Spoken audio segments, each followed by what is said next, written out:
Muito que bem, senhoras e senhores, sejam muito bem-vindos a mais um episódio do Liga de FIIs aqui no Infomoney. E no programa de hoje a gente entra no universo dos fundos de desenvolvimento imobiliário. Um segmento que mira retornos muito mais elevados, né, mas que, por outro lado, também carrega desafios próprios, né? Então, desde os ciclos de obras até o comportamento de vendas e o impacto direto nas taxas de juros desses empreendimentos, e como estamos entrando em um ano decisivo, né, já olhando para 2026, com expectativa de queda da taxa Selic e também mudanças importantes no financiamento imobiliário, a pergunta que fica então é o que a gente pode esperar de comportamento, né, para esse segmento em 2026, né, onde estão as oportunidades e quais riscos o investidor precisa realmente monitorar.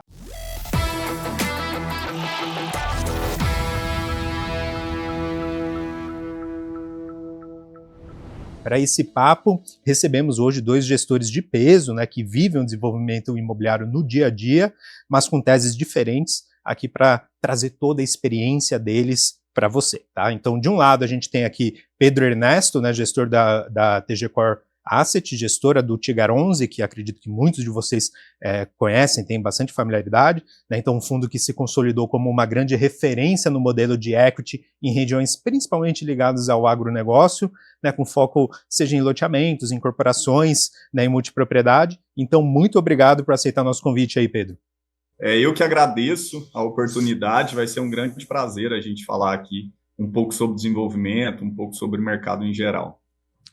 E aqui comigo, né, no estúdio, diretamente aqui do estúdio Infomoney em São Paulo, a Fernanda Rosalen, né, Head de Investimentos da Paladin. Muito obrigado também por aceitar nosso convite, Fernanda. Eu que agradeço, Max, um prazer estar aqui falando com você, com o Baroni, com o Pedro.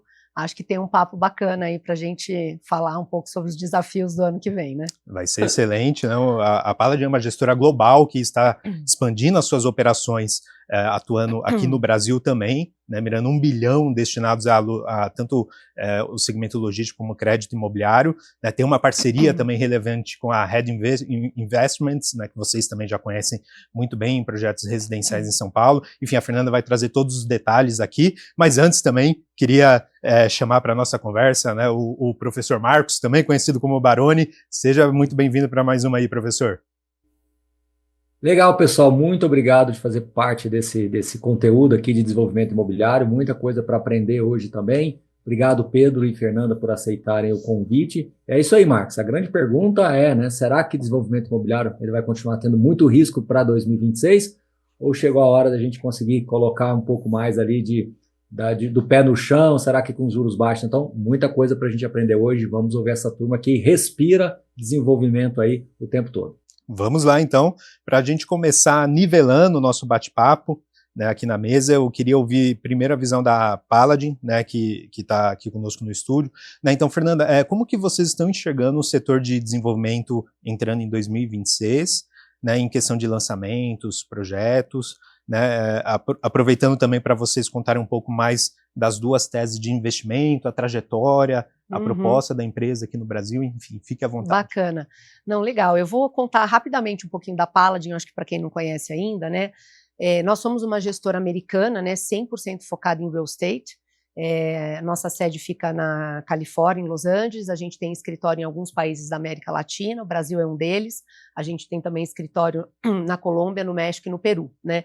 Aqui no Brasil a gente está há mais de 20 anos, no mundo há mais de 30, então eu gosto de falar porque assim, a gente já passou por vários ciclos, várias fases aqui no Brasil, então, enfim, conhecemos bastante.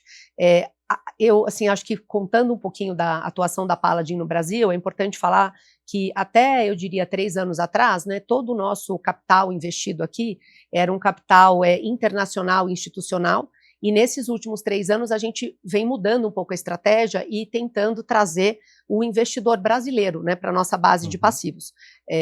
Então, para isso a gente tem algumas teses, né, de alguns segmentos em que nós atuamos. A Paladin começou, né, tem um DNA muito forte no desenvolvimento imobiliário. A gente começou aqui, né, há mais de 20 anos atrás, foram mais de 165 projetos nesses anos, fazendo parcerias com incorporadores, né, então a gente sempre sendo sócio do incorporador. Já chegamos a ter sociedade, participação nas empresas. Hoje a gente não faz mais isso, hoje a gente só tem parceria no nível do projeto, na SPE. Mas hoje, como tese de investimento, então a gente continua focado no residencial, no desenvolvimento, né, na incorporação, e aí a gente tem uma frente tanto de residencial e agora um pouquinho mais focado no econômico. A gente tem também o desenvolvimento de ativos corporativos, e aí vem também a nossa parceria com a Rede. Hoje a gente tem um fundo com eles, que é o HDOF, onde a gente está desenvolvendo 4 ativos corporativos com eles e com a Ideias Arvos. A gente tem também hoje uma vertical de crédito e uma vertical de logística, tá? Então, acho que esses são, depois acho que a gente pode até falar um pouquinho, mas para dar um contexto, essas são as atuações da Paladin hoje. E falando um pouco, né, da nossa visão para 2026, a gente vê como um ano de oportunidades, tá? Eu acho que, assim, os desafios existem, mas como eu costumo falar, a gente até estava, né, antes aqui trocando um pouquinho de ideias, né? Eu sempre falo que a gente tem que olhar o mercado imobiliário não como uma foto, mas como um filme, então não adianta só olhar um ano. É claro que o ano que vem a gente tem uma questão muito importante, que não é só, não são só os fundamentos, mas a gente tem a questão de eleição, então tem um cenário político, macro, que acaba influenciando demais, mas nós, como gestores, a gente não pode olhar só este ano, né? Porque a gente faz projetos de ciclo muito longo. Então, para o segmento imobiliário e para todas as frentes que a gente atua, não tem uma visão de curto prazo, a gente sempre olha a médio e longo prazo, porque as decisões que você toma hoje vão impactar, né, em alguns anos posteriores. Mas eu acho que, resumindo, né, é uma visão, embora a gente tenha aí, né, venha de um ciclo de taxas de juros elevadas, né, a gente acredita, olhando para frente, essa taxa vai cair, né? Tem aí alguma indicação que em algum momento do ano que vem ela cai, mas a gente continua acreditando. Claro, é mais difícil, a gente tem que ser cada vez mais seletivo em nível de projeto, escolher muito bem os parceiros, muito bem as localizações onde a gente vai atuar, mas de uma forma geral a gente vê como um ano de oportunidades. A atuação de vocês é principalmente olhando São Paulo? São Paulo, assim, para as áreas, para a incorporação, tanto residencial quanto corporativo, a gente só está atuando hoje em São Paulo capital, tá? Para logístico, a gente olha estado de São Paulo, mas principalmente aquele raio 30, né, que são aqueles 30 quilômetros de São Paulo. Então, é a nossa principal atuação. Hoje, nós não temos ainda, né, uma área nova, a gente não tem ainda um investimento, mas a gente já tem todo um pipeline formado e o nosso fundo deve estar aí sendo lançado no primeiro tri do ano que vem, mas para isso, então, já montamos o pipeline. E para a área de crédito, daí sim a gente está olhando um pouco mais abrangente, estado de São Paulo. É claro que tem oportunidades, né, em outras localizações, sem dúvidas, o Pedro está aí para falar bastante disso também, mas hoje a Paladin a gente está mais focada realmente no mercado de São Paulo, e para crédito, daí estado de São Paulo. Muito bom. Até fiz essa pergunta porque a gente vai ter visões complementares aqui, né, e já trazendo o Pedro para a conversa, né, olhando do ponto de vista do Tigar 11, né, que tem uma tese já consolidada na indústria, é um fundo já antigo, né, tem um bom track record, mas focado principalmente no interior do país, né, em regiões em que o agronegócio é muito próspero, então olhando muito a região do Mato Piba, também ali Goiás, né, enfim, essas regiões do centro-oeste, principalmente do país. E Pedro, aproveitando aqui, né, eu queria entender também como que vocês estão percebendo assim, o movimento do desenvolvimento imobiliário aí ao longo de 2025 e já olhando para 2026 em diante, né, que essa foi uma lição importante que a Fernanda já trouxe aqui para a nossa audiência. Não adianta olhar só um ano, né, quando se fala do mercado imobiliário em geral, mas principalmente do desenvolvimento imobiliário, que tem um ciclo muito mais longo. Né, enfim, Pedro, o que vocês estão vendo ali em termos de queda de juros, né, alguma mudança estrutural para o desenvolvimento, né, em relação aos centros que vocês atuam? Boa pergunta, viu, Marcos? E bem complementar a tese da Fernanda aí, como vocês colocaram. O Brasil é muito grande, né? Então, dentro do mesmo país, o mercado imobiliário ele é diferente praticamente em todas as regiões. Só dando um passo atrás, como vocês colocaram muito bem, falar um pouco da TG Core. Para quem não conhece, a TG Core é uma empresa, é uma gestora nacional, tem 12 anos de atuação, tá? E o nosso foco sempre foi os fundos de investimento de desenvolvimento imobiliário, principalmente residencial, onde vocês colocaram muito bem, fora ali do eixo Rio-São Paulo. Então, em todo esse outro Brasil que existe, principalmente onde o agronegócio é forte. Então, a gente está muito localizado, a nossa maior concentração é no Centro-Oeste, Goiás, Mato Grosso. Também temos bastante atuação na região do Matopiba, ali, né, do Cinturão da Soja. Então, Maranhão, Pará, Tocantins, o Nordeste, ali, o Noroeste da Bahia, ali, em Luiz Eduardo Magalhães, por exemplo. E a gente também tem atuação ali no Sul, Paraná, Rio Grande do Sul, também temos empreendimentos. Hoje, o nosso portfólio, nós temos 5 bi sob gestão, dividido em 4 fundos imobiliários. O maior deles, como vocês colocaram, e o mais antigo, desde 2017, o Tegar 11, ele é listado na Bolsa, é o maior FII de desenvolvimento imobiliário hoje listado na Bolsa, com 2 bi e meio sob gestão, 150 empreendimentos via equity, e a gente tem aproximadamente 30 CRIs nele, nesses 2 bi e meio sob gestão, tá?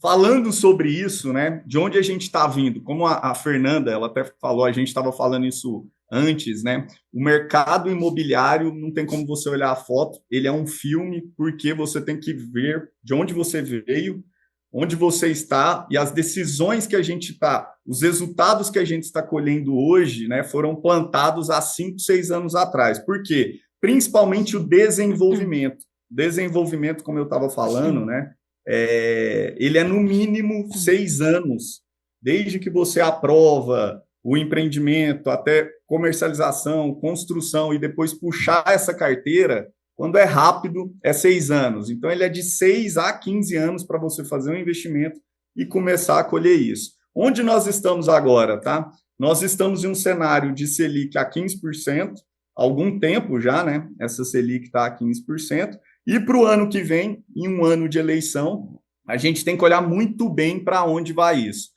Olhar somente a Selic é um pouco raso, porque tem toda uma outra conjuntura. A gente tem que ganhar uma confiança, aí, principalmente quando a gente pensa no fiscal. Então, uma queda da Selic ela tem que vir acompanhada de um comprometimento, pelo menos uma sinalização de comprometimento maior com a agenda fiscal, vamos dizer assim. Eu acho que o Banco Central vem fazendo até um trabalho bom dentro ali do escopo dele, dentro das ferramentas que ele tem, mas ele precisa de alguns aliados. Então, a gente está com o ouvido no trilho aqui, principalmente para ouvir essas outras variáveis. Somente uma queda da Selic puramente seca ali, eu acho que ela não vai ser tão orgânica, vamos dizer, ela não vai se sustentar como deveria se ele não tiver alguns aliados. Então, logicamente, é ano de eleição, é ano que todos os governos, em geral, tendem a gastar um pouco mais por causa das eleições. Então, a gente tem que ficar com o ouvido no trilho para ver para onde a gente está indo e tomar as nossas decisões. Como a gente falou aqui, o que a gente tomar de decisão hoje, a gente vai começar a colher isso devagarzinho, né? Então, o que toma de decisão hoje, 5% do resultado vai vir nos próximos 3, 6 meses. Daqui a um ano, 20% do resultado da cota é o que a gente tomou decisão agora. Então, a gente está bem atento para o próximo ano, para essas outras variáveis, principalmente o fiscal. Mas eu acho que tem coisas boas. O Brasil, né, há 50 anos, ele vive desses esses altos e baixos. E eu acho que a gente tem muita coisa boa para ver aí, é só saber se posicionar. Não, você foi perfeito nessa sua última fala, né? O Brasil é conhecido, né, por alta volatilidade. É isso. Há pouco tempo atrás a gente estava com a Selic a 2, discutindo se ia a 6, 8, de repente foi para 12, a gente achou que ia cair, né, para patamares de um dígito de novo, já está em 15 de novo, enfim, faz parte aqui da volatilidade inerente do nosso país, mas queria trazer também o professor Baroni aqui para a conversa. Fique à vontade aqui, professor, para fazer seus comentários e perguntas também para os nossos convidados. Legal, vamos lá. Uma das maiores preocupações dos investidores que optam por investir em ativos de desenvolvimento, não só dos investidores, mas do mercado como um todo, analistas, gestores em geral, todo mundo que olha para veículos de investimento de desenvolvimento imobiliário tem uma certa preocupação no que tange ao monitoramento, ao acompanhamento. Todo mundo sabe, né, quem já teve experiência com uma obra, sabe o tanto que é difícil acompanhar uma obra, né? Então, imagina um fundo que tem 10, 20, 30, 200 projetos. Está certo que em fases diferentes, alguns deles mais maduros, outros não. Mas a grande pergunta que eu queria fazer para o Pedro, e depois também queria ouvir a Fernanda, é como é que vocês fazem, Pedro, aí esse acompanhamento? O quanto que o investidor, ao investir no Tegar 11, ele pode ter a ciência, por exemplo, de que o dinheiro que está no fundo está realmente sendo direcionado para o projeto da maneira correta, se está tendo um controle orçamentário, contábil, se realmente ali os valores que estão sendo pagos ali na nota fiscal está tudo certinho. Como é que vocês fazem um controle nessa magnitude? São projetos Brasil afora, vocês estão presentes em muitos estados, de diferentes regionalidades, de diferentes culturas de gestão, né? Quando eu digo gestão local, não a de vocês, a gestão local. Então, como é que vocês superam esse desafio de gestão desses múltiplos projetos? E depois eu queria ouvir a Fernanda também. Baroni, então, como você colocou muito bem, a gente tem diversos projetos. Eu até antecipei aqui, tem 150 projetos somente no Tegar, em diversas regiões do país e em diversas fases de desenvolvimento. Eu tenho projetos em aprovação, que ainda não foram lançados, tenho projetos no auge da obra, vamos dizer assim, que é aquele momento mais complexo, principalmente de vários pagamentos, várias contratações de fornecedores, e tenho projetos em recebimento, com obra concluída, que está na fase de recebimento de carteira, tá? Eu atribuo grande parte do sucesso do Tegar esse controle e monitoramento. A primeira coisa que a gente pensou há quase 10 anos atrás foi, tem várias coisas para a gente monitorar, o que é a primeira coisa que a gente tem que, vamos dizer, amarrar, ou então que tem que estar com a mão firme ali, né? O financeiro e a controladoria, e principalmente o ERP das SPS. Então, a gente não investe na empresa, da mesma forma que a Fernanda colocou, e a gente investe nas SPS, e a gente exige que essas SPS que a gente investe, a controladoria e todo o financeiro, a governança contábil disso, inclusive o acesso às contas bancárias, não sai nenhuma movimentação sem uma empresa terceirizada, independente, inclusive, do sócio regional que a gente tem, prestar esse serviço. Então, todos os nossos sócios regionais, eles têm total acesso ao financeiro e à conta bancária, mas eles não movimentam nada sem uma dupla aprovação desse terceiro, que inclusive é contratado pela TG Core Asset. Então, eu tenho em cada aprovação de pagamento, e aí um fato curioso aqui, né? Eu estava olhando isso esses dias. Por mês, só o Tegar, a gente faz uns 20 mil pagamentos por mês de notas, desde notinhas pequenas, tá? De comissão de corretor, fornecedor de obras, devolução de um distrato, todas as saídas, 20 mil média de pagamentos por mês de saída. Todos esses 20 mil, eu tenho uma pessoa do lado da gestora e desse prestador de serviço, aí lógico tem alçadas, né? Até X mil reais, um analista mais específico ali que pode aprovar esse tipo de compra, um engenheiro júnior, esse tipo de compra. Até 10 mil reais, de 10 mil a 50 mil já é um engenheiro sênior, por exemplo. Acima de 50 mil a 200 mil é o gestor da mesa de equity aqui. Acima de 200 mil, qualquer contratação passa por mim, tá? E aí eu tenho que aprovar isso, chega com um mapa de cotação, toda uma concorrência, das áreas técnicas validando. Então, por exemplo, vai fazer uma contratação de engenharia, eu tenho um time técnico de engenharia de uma empresa terceira independente que validou aquele orçamento, sobe aqui para o meu time vai fazer, tem um mapa de cotação, tem que ter, é um processo licitatório, tem que ter outras propostas para ver quem foi a ganhadora, e aí entra na alçada de quem pode aprovar, conforme eu falei, tá? Então tem todo esse controle que tem que ser feito para a gente ver para onde o dinheiro está indo e também o dinheiro que está entrando, a destinação desses recursos, tá, Baroni? Acho que, complementando o Pedro, né, o que ele falou faz muito sentido, não é muito diferente lá na Paladin, né? É claro que a gente tem, acho que um número menor, né, de aprovações, mas o monitoramento, né, e controle dos projetos, ele é parte fundamental, até para você conseguir entregar para o seu investidor depois aquele retorno que você prometeu, ou que, né, é esperado. Porque, na verdade, assim, você tem, né, duas certezas, né? Você consegue ter certeza absoluta do dinheiro que você colocou para comprar o terreno, que esse você sabe, ó, não vai mudar. O resto todo é projeção, né? Quando você faz um projeto de desenvolvimento, você fala, acho que eu vou aprovar em tanto tempo, acho que eu vou vender a tanto, acho que o meu custo de construção vai ser tanto. Só que, claro, né, a gente tenta sempre ficar perto das premissas estipuladas anteriormente, mas é sempre uma premissa. Então, é muito importante o controle e monitoramento para ver se está realmente seguindo os trilhos. No nosso caso, a gente conta sempre com um terceiro, né, uma gerenciadora, nos projetos que temos, então tem um controle, né, já tem um primeiro filtro que vem.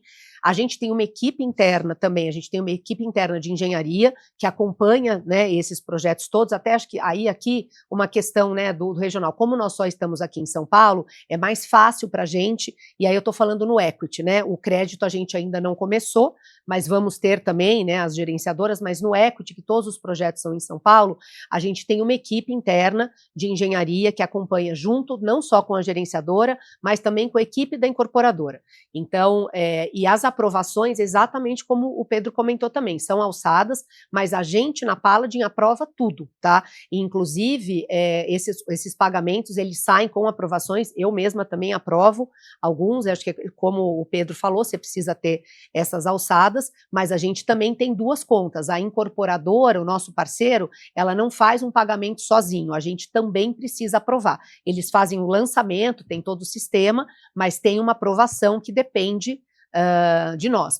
E essa aprovação, ela também já passou por uma gerenciadora que foi escolhida. Então, essa é a base para todos os projetos que a gente tem, seja os projetos que estamos só nós, seja os projetos, por exemplo, onde a gente tem um terceiro, tipo, né, os nossos fundos aqui com a Rede, onde eles também estão, é assim que funciona. E eu acho que isso, assim, é uma peça fundamental para o sucesso do projeto. Então, a gente preza muito, né, por essa área de asset management, é uma área, sem dúvida, muito importante, eu acho que a gente está muito alinhado aqui, eu concordo, e é muito em linha com o que o Pedro falou. Aproveitando, Fernanda, queria pegar um pouco mais a visão de vocês da Paladin, né, em relação à tese de investimentos, né, que vocês atuam, né? Então ficou bem claro que o foco é mais urbano, concentrado na cidade de São Paulo. Sim. E arredores, né? E olhando assim, os principais segmentos que vocês atuam, né? Então, poxa, logístico, lajes, né? Eu e o professor Baroni trouxemos aqui especialistas nos temas que comentaram conosco que a perspectiva é positiva, né? Enfim, a gente está no momento construtivo, principalmente para logístico, né? Mas, enfim, queria capturar um pouco da sua visão, né, sobre os desafios e oportunidades nesses setores de atuação, e aí adicionando também o econômico, né, que é foco em residencial, enfim, explorar um pouco sobre quais são as principais características que vocês olham, né, nesse econômico e o que a gente pode esperar também. Não, bacana. Então, nos projetos econômicos, né, nos desenvolvimentos imobiliários econômicos nos residenciais, a nossa tese ela está baseada em São Paulo, como falei, em todos os nossos projetos são em regiões bastante nobres da cidade, muito próximos de metrô, tá? Então a gente tem aqui, a nossa ideia é ficar 500, 600 metros, não mais que isso do metrô. Por quê? Porque são projetos compactos, são aqueles projetos sem vaga, né? Então não tem garagem, e isso faz com que a gente tenha também um custo menor de obra, a gente consegue ter um tempo menor também para desenvolver esse projeto, mas a gente gosta muito e acredita, né, nesse segmento e acha que, eu diria assim, a parte de premissas dele é muito forte, né? Toda a parte que faz com que a gente queira continuar nesse setor. Eu acho que é importante trazer, quando a gente fala de econômico, a gente está falando de Minha Casa Minha Vida faixa 4, então são aqueles empreendimentos onde a gente faz unidades, para quem não conhece aqui as terminologias, né? A gente faz unidades HIS, que é aquela habitação de interesse social, HMP, que é a moradia popular, e o R2V, que você consegue vender a qualquer preço.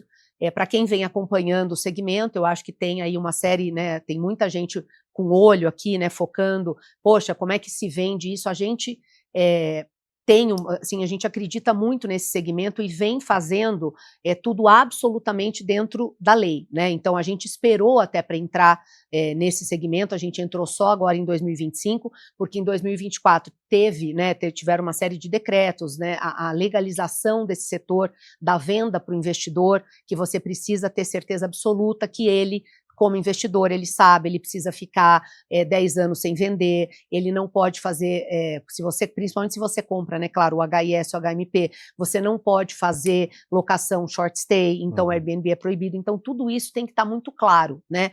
É claro que tem uma questão se esse investidor vai respeitar ou não, isso fica a critério de quem está comprando, mas a gente que está vendendo tem que ter certeza absoluta que quem está comprando como usuário final está enquadrado, então a gente a gente preza muito isso, né? Então, os nossos parceiros, hoje a gente tem um projeto desse específico com a Calas, a gente preza muito por isso.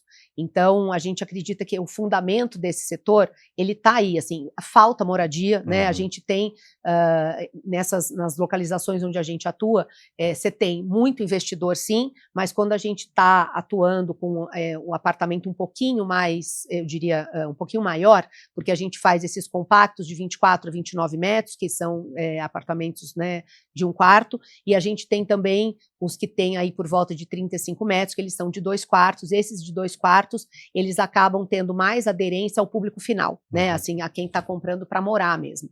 Então, a gente acredita muito nesses fundamentos e ainda é uma aposta nossa para o ano que vem, né. Dos outros segmentos, né, como eu falei, logística, eu acho que assim, a gente vê até pelos fundamentos dos próprios fundos imobiliários como esse setor, ele vem, né, ele está se expandindo muito e ele tem fundamentos fortes, principalmente aqui no Raio 30, que é onde a gente está atuando.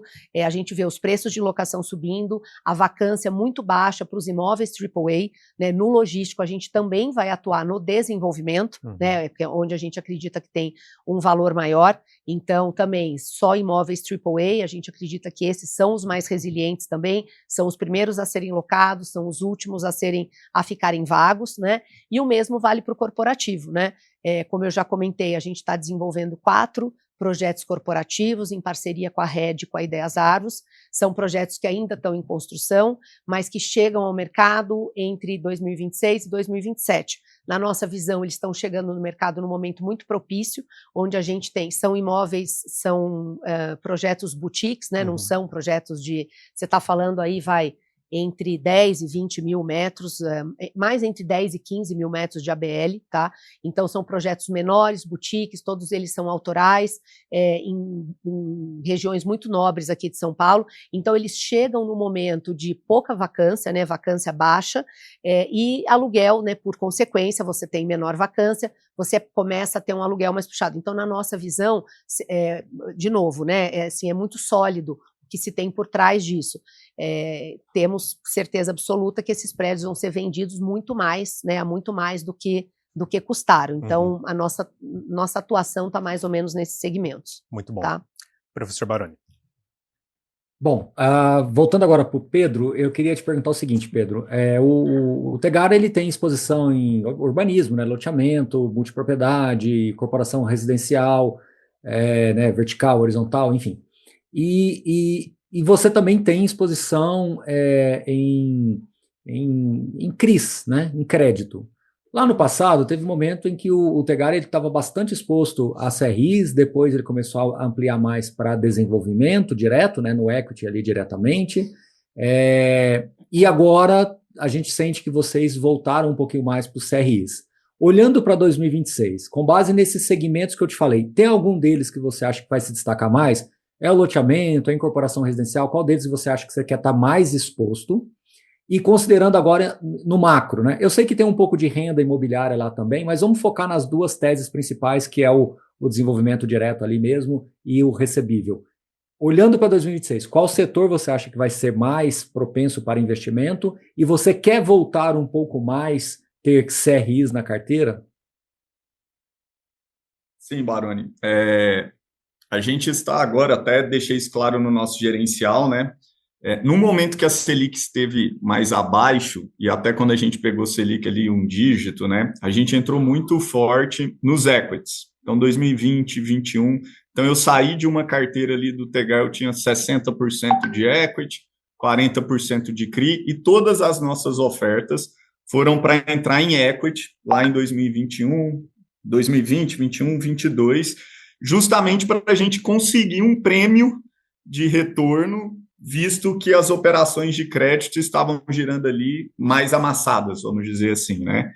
E hoje, grande parte desses investimentos, com exceção dos loteamentos, os loteamentos 10 a 15 anos para desinvestir, então a gente tem uma carteira aí que vai entrando, né? Mas hoje a gente está desinvestindo grande parte das nossas incorporações verticais. Desinvestindo como, Pedro? Pelo próprio fim do ciclo de um desenvolvimento de incorporação vertical. A gente terminou a obra, emitiu o habits, e agora a gente está entrando na fase de desligamento bancário, tá? Com a Selic em patamares altos, a gente voltou, e quando a gente nota aí, né, Selic em patamar alto, um arrefecimento da economia, as taxas de crédito já ficam muito mais atrativas. Todo o desinvestimento que a gente está fazendo esse ano e para o próximo ano, a gente está direcionando para as operações de crédito, justamente para surfar, vamos dizer, esse spread. Então, hoje, operações que antes eu fazia 3 anos atrás, 4 anos atrás, a IPCA mais 12, hoje eu estou conseguindo fechar a IPCA mais 16, aproximadamente com o mesmo risco. Pô, Pedro, o IPCA mais 16 é um ultra high yield, né? Pessoal, era o mesmo do IPCA mais 12 há 5 anos atrás, que inclusive até hoje a gente nunca tomou default, estamos conseguindo desinvestir essas operações de crédito. Então, respondendo diretamente a sua pergunta, para o próximo ano, estamos indo para novas operações de crédito. Ô Pedro, mas todo mês lá no gerencial eu vejo que tem alguns aportes, alguns aumentos nos equities. Sim, são os equities nossos que ainda estão em obra. Hoje o Tegar tem 80% ali do portfólio de equity com as obras ou concluídas ou no finalmente da obra, com 90% de obra concluída. Mas a gente ainda tem 20% que está com 50%, 40%, e eu estou evoluindo essas obras. Então, eu ainda vou ter alguns aportes de equity nesse sentido. Então, para o próximo ano, pensando em estrutura equity crédito, respondendo crédito. Pedro, e tipologia, como você colocou muito bem, onde você quer focar? Como eu coloquei aqui, né, com a taxa Selic a 15, Baroni, eu estou focando nos produtos que dependam menos ou tem menos correlação com a taxa de juros básica da economia. Quais são esses produtos? Principalmente os loteamentos. É lógico que tem correlação, porque a atividade econômica influencia totalmente ali na demanda, né?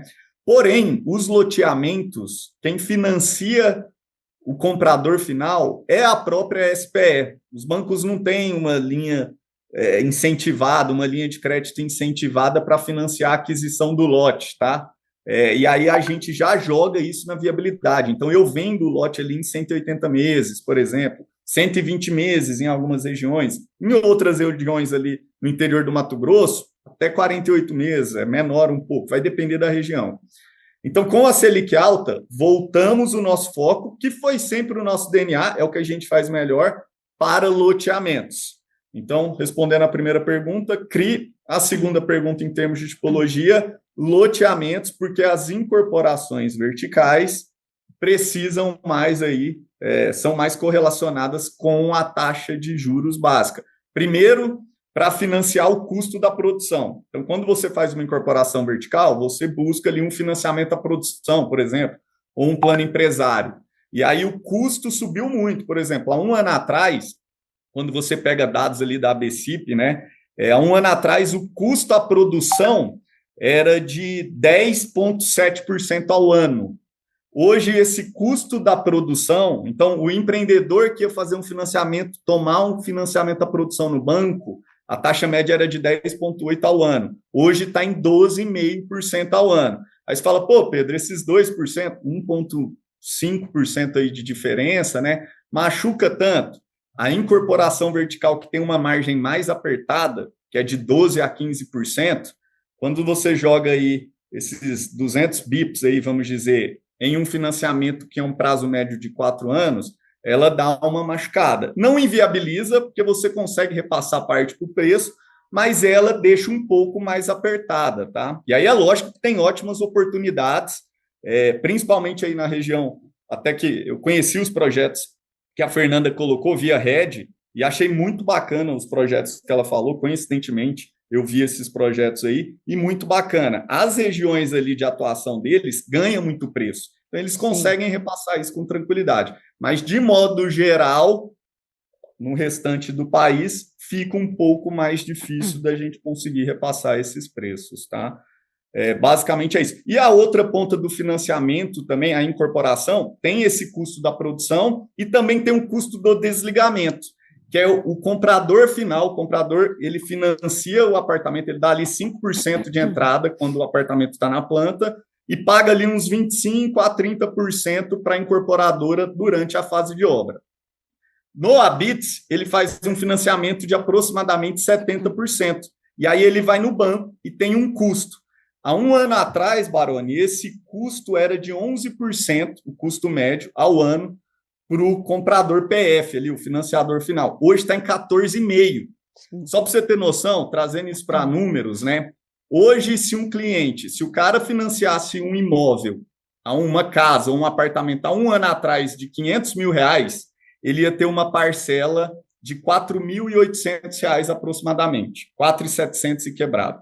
Se ele financiar esse mesmo imóvel hoje, 500 mil, a parcela subiu R$1.000, R$5.800.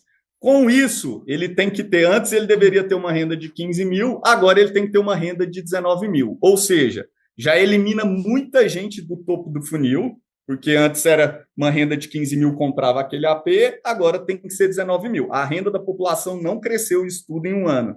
Então já eliminou muita gente. E antes o de 15 mil conseguiu financiamento, agora ele não consegue financiamento, então ele vai ter dificuldade de repasse, que inclusive eu estou vivendo isso aqui no Tegar, né? Eu estou tendo algumas dificuldades de repassar alguns clientes que compraram da gente há 3, 4 anos atrás, e aí a gente vê formas de ajudar esse cliente. Se não tiver forma nenhuma, até um possível financiamento direto. Se não tiver forma nenhuma, a gente tem que, infelizmente, destratar e voltar para o estoque e revender para alguém que tem uma renda de 20 mil. Então, estou reduzindo minha exposição nesse tipo de produto momentaneamente, tá? Muito bom, Pedro. O Pedro trouxe nessa última fala, né, muito sobre essa questão do financiamento, e a gente sabe também que vocês, né, estão estruturando uma frente voltada também a esse financiamento de incorporadoras, tanto para médio como alto padrão, mas também para Minha Casa Minha Vida, né, e eu queria então que, se possível, você explorar um pouco mais do racional, né, dessa oportunidade que vocês estão identificando, enfim, quais são as dores dessas empresas que acabam abrindo oportunidades, né, para vocês entrarem. Claro. Eu assim, acho que a fala do Pedro é bastante válida e concordo que o mercado imobiliário ele é muito regional, né? Então, embora a gente tenha uma condição macro igual, né? Como ele falou, taxa Selic, não é só o Selic que a gente tem que olhar, sem dúvida toda tem um panorama fiscal, mas a gente tem um mercado muito regional que acaba se comportando de maneira diferente.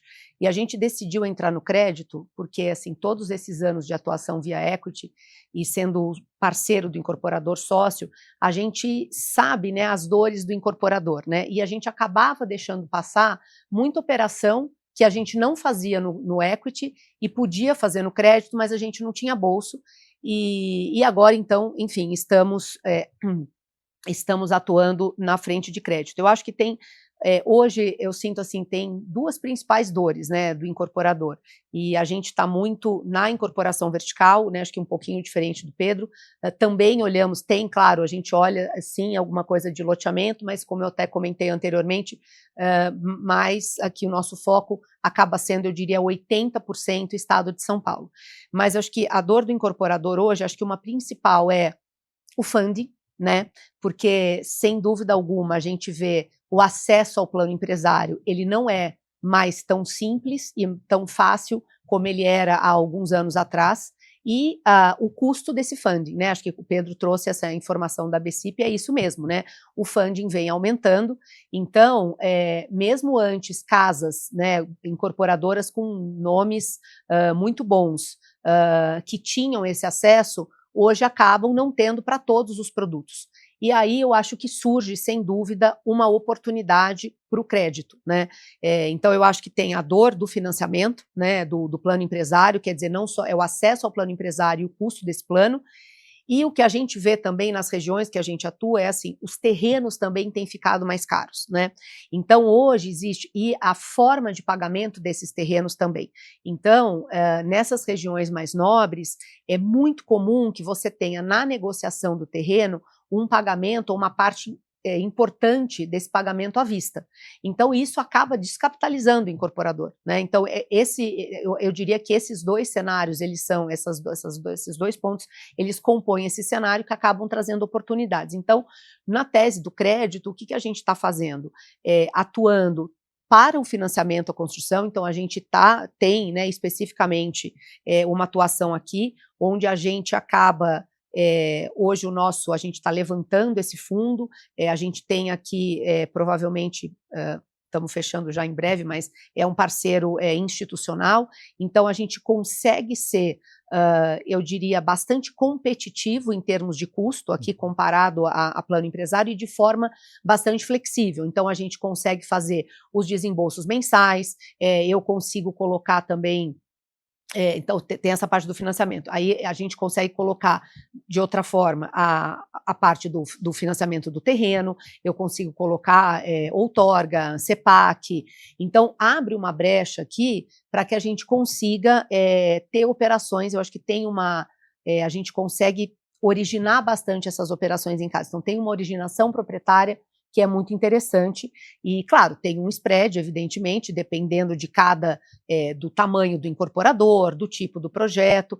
A gente ainda majoritariamente, estamos nos projetos verticais, eu acho que isso que o Pedro trouxe é importante, eu acho que o mercado aqui em São Paulo e as regiões de atuação, ela permite que você tenha margens maiores, porque você consegue repassar uma parte desse custo no teu preço, né? Então, porque o terreno aumenta, né? O terreno aumenta de preço, você teve custo de construção que aumentou também, então é claro que se a gente está falando do residencial, do econômico, no HIS, no HMP eu não consigo repassar, porque eu tenho um cap, no R2V eu consigo, mas a gente também atua em outros, né? Para o crédito, a gente também atua em outros segmentos, como, por exemplo, o alto padrão. E aí, sem dúvida, eu tenho margens maiores que me permitem fazer esse tipo de operação, né? E a gente também tem, a gente está estruturando um FDIC também, um FDIC menor, que deve estar entrando aí no primeiro tri do ano que vem, onde a gente faz também operações ponte para Minha Casa Minha Vida, empresas menores, empresas que não estão necessariamente em São Paulo. Então, esse é hoje basicamente o que a gente tem feito e planeja fazer, que a gente vai efetivamente começar a trabalhar na tese já no primeiro trimestre. Perfeito. Professor Baroni. Bom, eu vou voltar para o Pedro de novo aqui agora, só que agora, Pedro, assim, quando a gente olha o gerencial do Tegar, a gente vê que as vendas, por exemplo, estão ficando um pouco abaixo da expectativa. A gente vê que, enfim, à medida que o fundo o tempo vai passando, com os juros altos, vai perdendo um pouco desse alinhamento. Mas, por outro lado, a inadimplência, por exemplo, ainda não está no limite que me parece fora daquilo que é o esperado pela gestão, né? Então, sobre esse aspecto, como é que você faz um prognóstico? Eu sei que a gente está falando bastante sobre 2026, como é que você faz um prognóstico para o Tegar no ano que vem? Né? E eu estou dizendo isso no sentido de, principalmente, aquilo que chega lá para o cotista final, no bolso do cotista, né? Porque você tem a velocidade das vendas, você tem os distratos, mas você também tem, eventualmente, aquilo que volta para o estoque que pode ser vendido até num valor um pouco superior. Você também tem os desligamentos que, enfim, talvez ocorreram num ritmo um pouco mais lento, mas que podem ser acelerados de outra forma. Mas eu queria trazer aqui um tempero interessante para o nosso papo, que vocês anunciaram recentemente uma venda bem importante do portfólio do Tegar, né? Foi talvez o movimento de maior gestão ativa do fundo, historicamente falando, que vocês venderam participações, né, da Colorado, né, na Nova Colorado, né, da Cipasa, Nova Colorado. E eu queria te ouvir com relação a isso. Partindo do pressuposto que fazer gestão ativa, no final das contas, e fazendo uma analogia aqui com um pouco de humor, é um jogo de equilibrar pratos também, né? Como é que vocês estão olhando para 2026? o investidor ele pode ficar mais tranquilo e mais asserenado, que não deve ter muita surpresa, ou seja, o fundo vai se mostrar ainda resiliente, ou o investidor talvez vai ter que se preparar para um momento ainda um pouco mais desafiador, ou pelo contrário, será que já é hora de olhar para um horizonte até por essa gestão ativa que vocês fizeram? Boa analogia, Baroni. É um jogo de equilibrar pratos, sim, vários pratos, viu? Cara, no Brasil até o passado é incerto, então eu tomo muito cuidado para gerar qualquer perspectiva, principalmente em 2026, né? 2026 é um ano de eleição, novamente, como a gente falou. No Brasil, cada vez mais uma canetada está mudando o jogo das coisas e cada mês tem uma notícia, então eu sou muito cauteloso em dar grandes prazos aí, vamos dizer, né? Até o ano inteiro, né? Mas falando em Tegar, e como a gente colocou muito bem, a Fernanda colocou muito bem, é um filme. Então, falando do Tegar, de onde a gente está vindo, né? Como eu coloquei, hoje a gente tem 85% da carteira em equity e 10% em CRI e 5% em outros ativos, tá? Ou seja, preponderantemente equity. Desses 85% de equity, 35% aproximadamente são incorporações verticais, 60%, vamos dizer ali, são loteamentos, tá? E o restante a gente tem algumas multipropriedades, pouca aí, representatividade no portfólio, tanto em quantidade quanto em PL, e um shopping center também, um único shopping center, tá? Dito isso, de onde eu vim, a grande maioria, hoje 80%, como eu falei, das obras estão concluídas, graças a Deus, né? Isso é muito bom, a gente tem ativo real que a gente não é credor disso, na verdade a gente é proprietário desses imóveis, então a gente está inserido realmente ali, economia real na veia, vamos dizer assim, né? Dito isso, a grande maioria, os loteamentos, como eu coloquei, são 15 anos aí, basicamente, então eu tenho uma carteira que eu vou recebendo todos os meses, e as vendas não estão boas quanto foi em 2021, 2020 e 2021 com Selic ali a 2%, né, que a gente conseguiu zerar o estoque de vários loteamentos, mas as vendas em loteamento, até se você pegar o gerencial, elas estão em linha com o que a gente planejava, tá? A inadimplência também. A inadimplência acumulada dos loteamentos está em 4% de todos os empreendimentos nossos de loteamento, tá? Agora, as incorporações verticais, eu entrei muito forte em 2020 e 2021. E aí, 3 fatores aí estão impactando mais. O primeiro fator que impactou, a gente pegou de cheio todo aí o aumento de custos de obra que tiveram nos últimos 5 anos, desde a pandemia. Então, a gente teve um aumento muito grande de custo de obra em insumos, aí, em materiais, nos 2 primeiros anos de pandemia, principalmente o aço, tá? Nos últimos 2 anos, a gente continuou tendo um incremento de custo, mais na mão de obra dessa engenharia. Então, isso daí, vamos dizer, já abaixou minha margem. Então, eu esperava uma margem líquida lá em 2021, quando eu entrei nos projetos, de aproximadamente 15%. Hoje, essa margem líquida já está quase a metade, está 8%, porque muitas dessas obras tiveram incrementos aí acima do meu planejado inicial. Aí você fala, pô, Pedro, foi erros pontuais? E aí a gente fez muito esse exercício aqui, a gente tem 70 e poucas, graças a Deus está concluída, mas a gente chegou a ter 74 obras verticais aqui geridas pela TG Core, tá? Todas essas 54, as obras correram acima do INCC em todas as regiões do país, com diferentes empreendedores. Eu tive empreendedor grande como sócio, que também a obra estourou, desde o empreendedor mais médio inicial, que é quando a gente atua também muito forte. Então, eu vi que foi generalizado isso. Isso amarrou um pouco, reduziu o lucro que eu estaria colhendo agora, tá? Segundo ponto, vamos dizer aí, que pegou a gente num contrapé, como eu falei, as obras duram aproximadamente depois do lançamento, uns 3 a 4 anos, vai depender do tamanho do prédio, né, da quantidade de torres. Como eu entrei forte em 2020 e 2021, eu comecei a terminar muitas obras em 2024, esse ano e agora em 2026. E quando eu termino a obra, eu vou para o Habits, eu entro naquela fase de desligamento bancário. O que acontece? antigamente, né, a gente desligava toda a nossa carteira vendida em até 6 meses. Hoje eu tenho cliente aqui que está 1 ano e não está conseguindo desligar. Os bancos, de 1 ano para cá, desde o último tri do ano passado, subiu muito a régua e subiu muito os custos.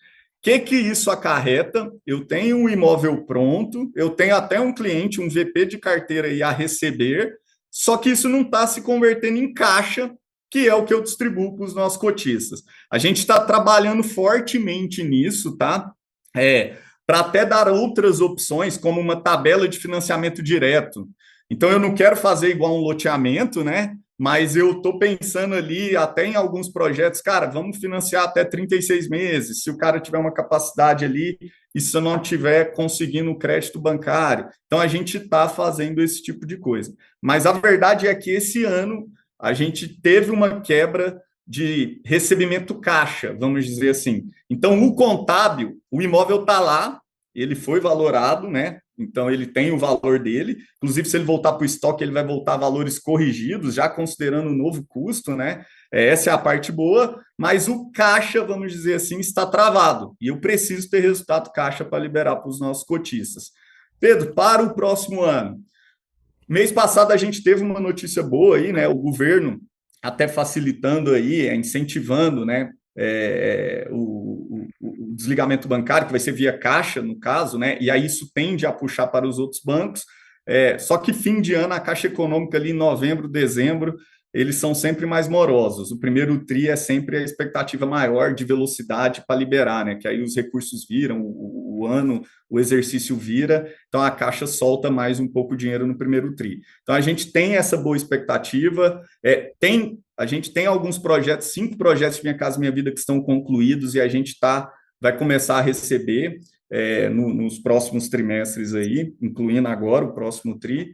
Então, basicamente, o Tegar eu estou muito cauteloso e de kimono aberto aqui, eu estou dependendo muito de destravar esses imóveis que estão hoje no fundo, tá? Por isso que quem acompanha o Tegar aí, a gente teve uma redução de dividendos esse ano, eu fui bem ali diligente quanto a isso, preservando o caixa para realmente esperar uma sinalização aí do cenário de quando a gente vai sair desse ciclo um pouco mais apertado. Eu sempre tenho falado isso, quando eu tiver mais confiança, quando a gente sentir sinais na economia real, que realmente está destravando o valor, a gente pode voltar a soltar um pouco mais aí a torneira desse caixa. Falando em Cipasa, e aí a Cipasa e a Nova Colorado, que a gente vendeu, também entra num pouco dessa estratégia nossa que a gente falou. Eu estou saindo mais desinvestindo no equity, eu quero contrabalancear agora a carteira. Como eu falei, está 10%, 15% ali no crédito e 85% no equity, praticamente. Eu espero daqui uns anos, é lógico, né? Demora um pouco eu virar o cruzeiro, mas daqui uns 2 anos está uns 50-50. 50 no crédito, 50 no equity, tá? Então, esse foi um movimento aí de desinvestimento, era a nossa maior, a Cipasa tem 44 condomínios concluídos, com obras concluídas, a Nova Colorado, que a Cipasa é dona, né, é a maior loteadora de loteamento aberto do Nordeste, ela só fica localizada, são 24 loteamentos com obra concluída no Nordeste, e a gente conseguiu aí um preço atrativo, como a gente até já colocou no fato relevante, e a gente conseguiu fazer essa negociação no terceiro tri desse ano. Agora a gente está recebendo aí, vamos começar a receber o parcelamento. Como a gente fez um fato relevante, a gente ainda tinha que ter uma aprovação do CAD, está tudo andando, mas a gente tem a expectativa de assinar os contratos definitivos ainda esse ano, tá? Expectativas, lógico, mas está tudo correndo bem, e aí a partir do próximo ano a gente vai começar, foi uma venda parcelada, a receber o caixa. E aí, com certeza, isso vai destravar algum valor, até porque a gente vendeu com lucro ali, né? Está marcado a 200 e poucos milhões no fundo, a gente vendeu quase 100 milhões de lucro, aproximadamente, só que a gente vai receber isso ao longo de alguns meses, alguns trimestres. Fernanda, acho que um ponto em relação aos fundos de desenvolvimento imobiliário é que eles seguem muito essa curva J, né? Sim. Então, Basicamente, você tem que plantar para lá na frente colher os frutos, né? E isso acaba confrontando um pouco com o perfil, em geral, né, do investidor de fundos imobiliários, que é aquele investidor que ele gosta de um produto que pague rendimentos mensais para ele fazer frente às suas obrigações, enfim, o que quer que seja.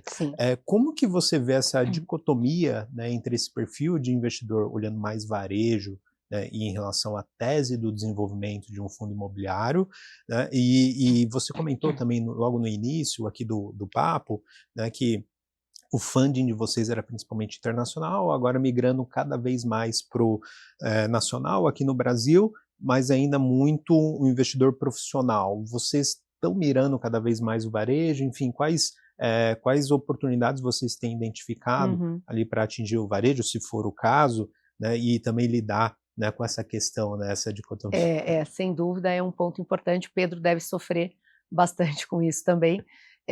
Como você falou, né, o desenvolvimento ele é um fundo de curva J e eu diria assim, direcionado principalmente para aquele investidor que está mirando muito mais o ganho de capital, né, do que a distribuição de dividendos.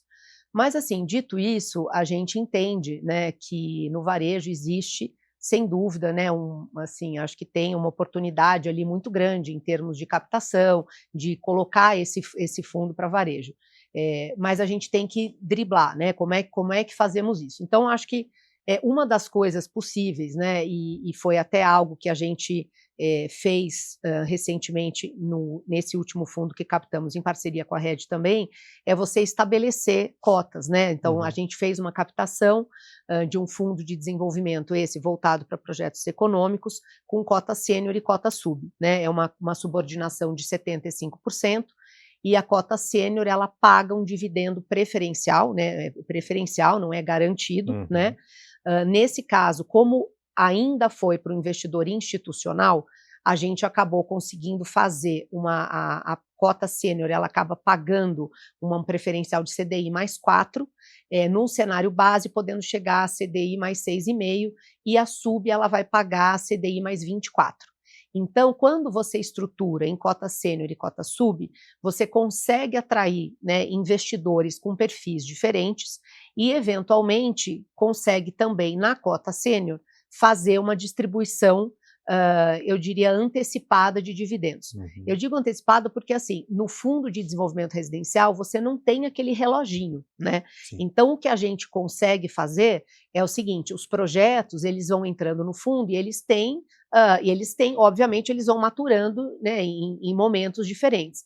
Então, esse primeiro projeto em que o fundo está entrando é um projeto que ele já está aprovado, vai ser lançado agora, então ele já começa a ter, né, uma distribuição, ele começa a ter essa receita. Claro que quando você vende a unidade, você vende essa unidade parcelada, não é 100% desse recurso que volta para o fundo, mas em algum momento ali, a gente acredita que depois do segundo semestre, eventualmente, eu começo a conseguir fazer a distribuição de algum dividendo, e ele vai sempre para a cota sênior, né? Então, assim, quando a gente pensa no mercado de varejo, esse ainda é para um público institucional. Para o mercado de varejo, a gente acaba tendo, talvez, um custo de distribuição um pouco maior, o que faz com que a gente não tenha, talvez eu não consiga entregar CDI mais 4 numa cota sênior, mas talvez a gente consiga um CDI mais 2,75, alguma coisa assim, que era algo que a gente já estava pensando como estrutura para esse fundo também, caso a gente fosse para o varejo. E aí eu acho que no varejo tem um trabalho sempre, né, de você mostrar e educar, né, é sempre aquele education que a gente estava até conversando aqui, de colocar para o investidor que o grande, né, ganho dele vai vir lá na frente, né, quando esses projetos todos estiverem prontos, se tiver vendido as unidades, você está retornando todo esse recurso para o cotista, mas que ele tem ao longo da vida do fundo, que a gente está falando aí de um fundo de 6 anos, tá? Que pode ser né, mais um, ele pode estender mais um ano. Então, você está falando, vamos supor, em 7 anos, em dividendos, que não necessariamente vão ser recorrentes, eles não vão ser desde o D0, mas eu consigo fazer em algum momento só para a cota sênior, e eu tenho na cota sub, quem é o investidor mais raiz, a gente acaba sempre investindo em todos os projetos, né, em todas Em todas as verticais tem sempre, eu acho que uma participação importante da Pallad. Nós, nesse fundo, por exemplo, estamos na cota sub.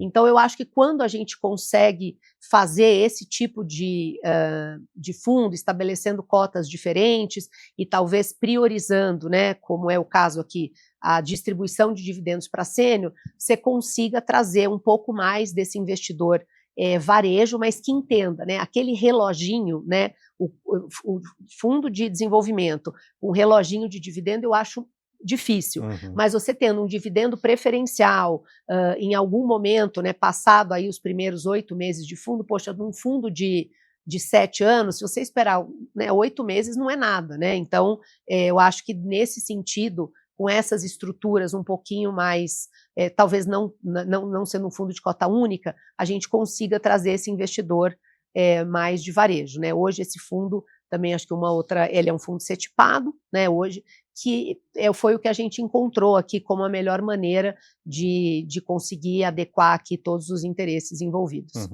Muito bom. Essa estrutura, né, de cota sênior e sub, assim, tem ganhado cada vez mais tração, né? A gente vê assim que para determinado perfil de investidor é muito positiva, né? Exato. Então, e também o fato assim das gestoras, né, sempre estarem na cota subordinada, numa participação relevante, é legal também para o próprio investidor, porque acaba denotando aquele skin the game. Exato, né? é o skin the game, eu acho que é uma segurança maior, né, assim, você vê, assim, realmente o gestor acredita naquilo, então a gente está muito confortável em estar na sub, né, tanto desse quanto de outros fundos, sabemos, eu acho, né, o fundo de crédito que está vindo aí também, ele provavelmente vai vir com a mesma estrutura, né, de cota sênior e sub. Hoje eu acredito que seja a melhor alternativa quando a gente está falando em termos de captação, né, para estruturas assim. Muito bom. Professor Baroni, estamos caminhando aqui para os nossos finalmente, mas fique à vontade aí para fazer alguma dúvida adicional. Bom, realmente estamos caminhando para o fim, mas eu ainda queria ouvir, a gente está fazendo esse bate-bola aqui, eu e o Pedro, né, você com a Fernanda, mas eu quero inverter agora, quero ir lá para a Fernanda para questionar uma questão com ela.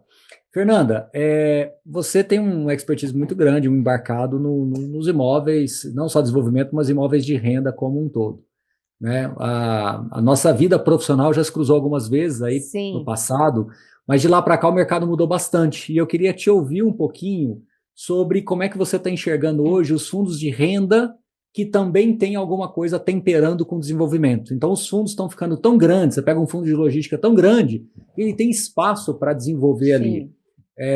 Shoppings, a mesma coisa. Talvez shoppings um pouco mais difícil, porque você tem uma curva de maturação mais elevada, mais corporativo, híbrido, a gente tem visto. Então a pergunta para você pela sua experiência, pela toda a nossa história aqui, já batendo papo sobre fundos imobiliários, você acredita que esse é o futuro? Ou seja, temos fundos de renda temperados com desenvolvimento?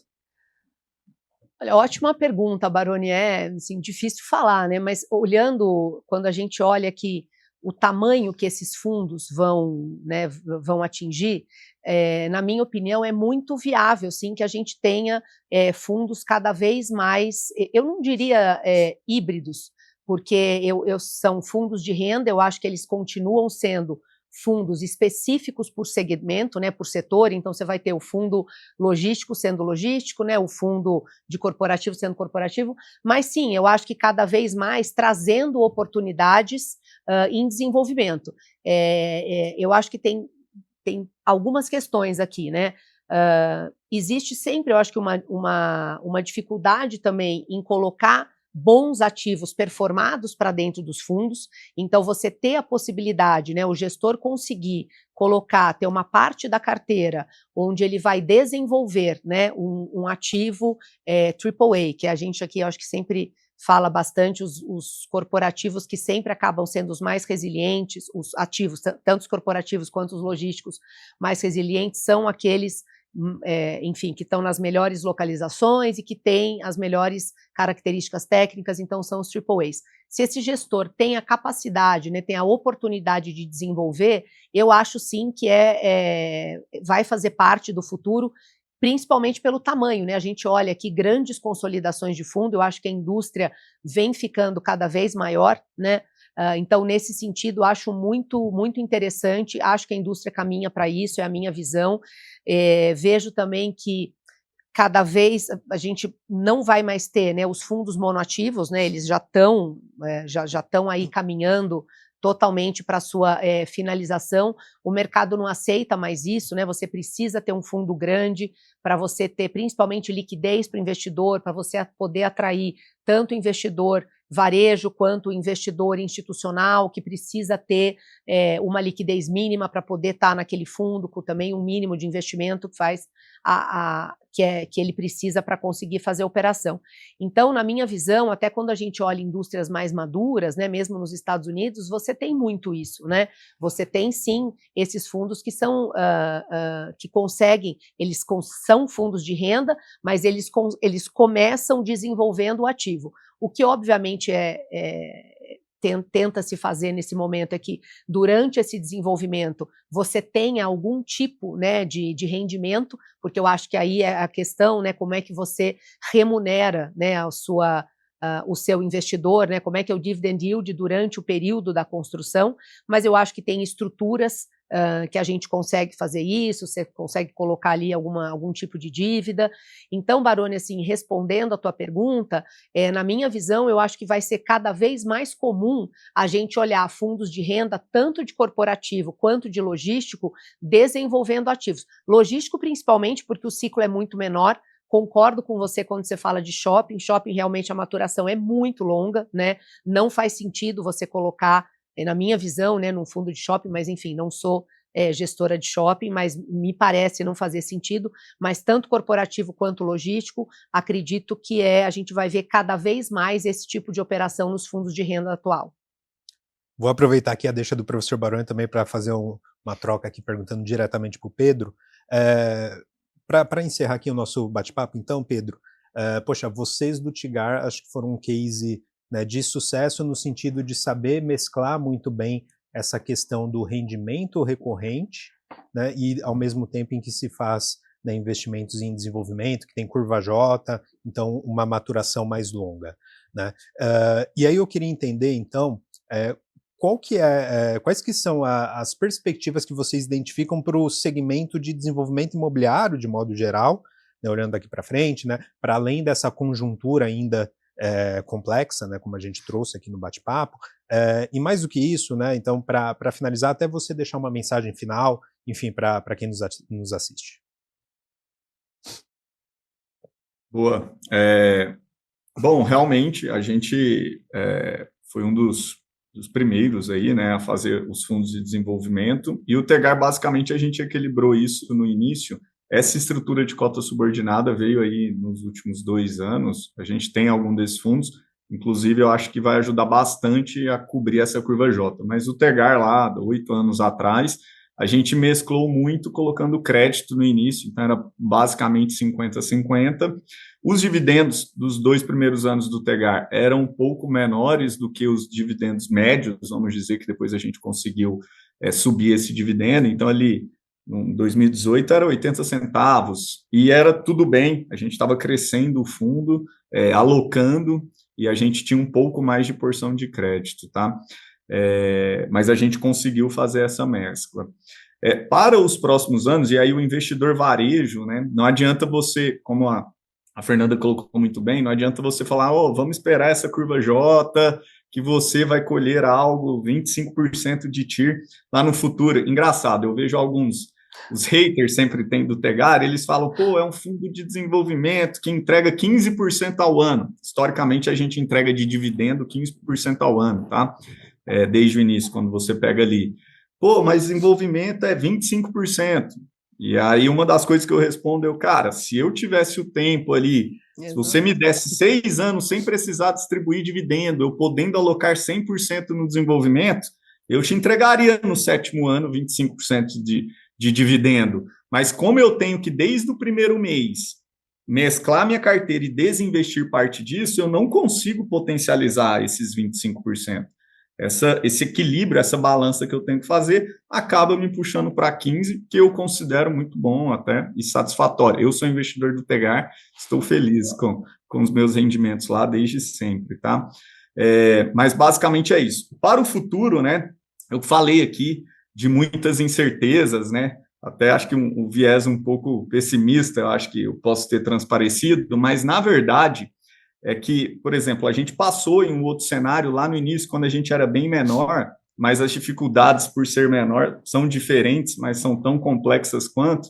A gente passou num cenário de crise Dilma ali, com Selic até a 14,25, bem próximo do que está agora. E a gente conseguiu fazer ótimos negócios. Então, toda crise gera ótimas oportunidades. Na verdade, os melhores negócios, inclusive de equity, que eu comprei com os preços bons, as operações de crédito que eu consegui um spread maior, até bem maior do que valeria o risco, né? Foi em momentos, vamos dizer, não vou falar crise, né? Mas em momentos mais desafiadores, de Selic um pouco mais alta. Então, apesar disso tudo que eu falei, os próximos anos, né? Não só o ano que vem, eu acho que terão grandes oportunidades. A Fernanda colocou muito bem algumas dessas oportunidades. O mercado de capitais está vindo cada vez mais, crescendo cada vez mais. Só para você ter ideia, há 5 anos atrás, o mercado de capitais era responsável por 5% do financiamento do crédito imobiliário no país. Os outros 95% era FGTS e SBPE.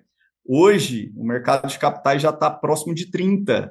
Em 5 anos, cresceu 6 vezes isso, né? E o FGTS e o SBPE vem a cada trimestre aí reduzindo, né? O FGTS até agora com Minha Casa Minha Vida, e o governo que a gente está gosta aí de fomentar mais isso, até que está mais equilibrado, mas o SBPE, cada trimestre, cada ano, a poupança aí, né, vem reduzindo, captação líquida atrás de captação líquida negativa. Então, tem grandes oportunidades, essa é a minha mensagem final. O cenário é desafiador, mas o mercado imobiliário e os fundos de investimento imobiliário em geral, e principalmente os desenvolvimento imobiliário, o investidor tem que entrar pensando no mínimo em 5 anos. Então, não peguem uma foto de um ano, né? Peguem aí o filme, como a gente falou muito bem aqui. Então, o Brasil tem esses momentos de altos e baixos, não só o Brasil, o mundo como um todo. O mercado imobiliário, ele atravessa ciclos econômicos, porque, como eu falei, né, principalmente o desenvolvimento, decisão de hoje eu vou colher daqui 5, 6 anos. Então, o mercado é esse, tem muita oportunidade. Quem quer investir em FII, olhe o horizonte de 5 anos, o que está sendo plantado hoje, e realmente vire sócio daquele fundo imobiliário, pensando na tese como um todo, tá? Muito bom. O Pedro trouxe aqui um ponto que é importante, né, Fernanda? Que, também, enfim, tem riscos e tudo mais, mas sem risco também a expectativa de retorno é Não, outra. exato, né? É sempre uma análise de risco-retorno. Eu gostei muito da fala do Pedro quando alguém questionou, um hater aí qualquer, falou, mas um fundo de desenvolvimento você entrega 15. Falou, mas eu te entrego 15 distribuindo dividendo, né? Todo ano, né? Assim, mensal. Se ele tivesse esse tempo, né, ele conseguiria, sem dúvida, valorar isso daí e entregar os 25 lá na frente. É sempre isso, né? Uma análise risco-retorno. Evidentemente, quando você fala de projetos de desenvolvimento, existe um risco maior envolvido, principalmente a gente acaba entrando desde o início, desde a aquisição do terreno, então você tem todo um risco de aprovação, de construção. Claro que a gente tenta, sem dúvida, mitigar esses riscos, minimizá-los da melhor forma possível, mas é isso, estamos no jogo aqui para entregar esses 25% de rentabilidade, que é o que é esperado aí, né, de um projeto de desenvolvimento. Agora, assim, acho que concordo com o Pedro, falei no início, eu acho que sim, é um ano de oportunidades, apesar de todos os desafios, concordo, a gente tem uma questão, né, política, tem toda uma questão, não é só uma Selic a 15, tem todo o panorama fiscal, mas como ele falou, né, assim, nesses momentos, muitas vezes você tem as melhores oportunidades, a gente continua muito ativo aqui buscando terrenos para todas as classes de ativos onde a gente trabalha, né, nas quais a gente trabalha, e estamos aí, né, assim, buscando, acho que tentando ser criativo nas captações, com estruturas que consigam atrair tanto os investidores qualificados, claro, institucionais, mas também, cada vez mais, tentando nos aproximar desse público de varejo, fazendo com que os fundos com cotas diferentes, com classes diferentes, sejam também interessantes para esse tipo de investidor. Muito bom, pessoal. E com isso a gente fecha mais uma edição do Liga de FIIs. Quero agradecer demais aqui a presença tanto da Fernanda como do Pedro. Foi um bate-papo riquíssimo, né, para a gente entender como funciona, né, na prática o setor, né, de desenvolvimento imobiliário, as peculiaridades, riscos, oportunidades e tudo mais. Né? Então, obrigado também ao professor Baroni, né, como sempre, que pelas análises, pelas contribuições, provocações que ele sempre traz aqui para o nosso bate-papo.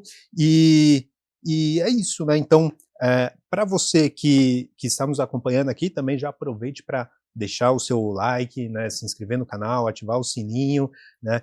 Também não deixe de fazer os comentários aqui no vídeo do programa, né, para a gente entender também o que vocês acharam do bate-papo de hoje e quais assuntos vocês gostariam que a gente trouxesse também em edições futuras.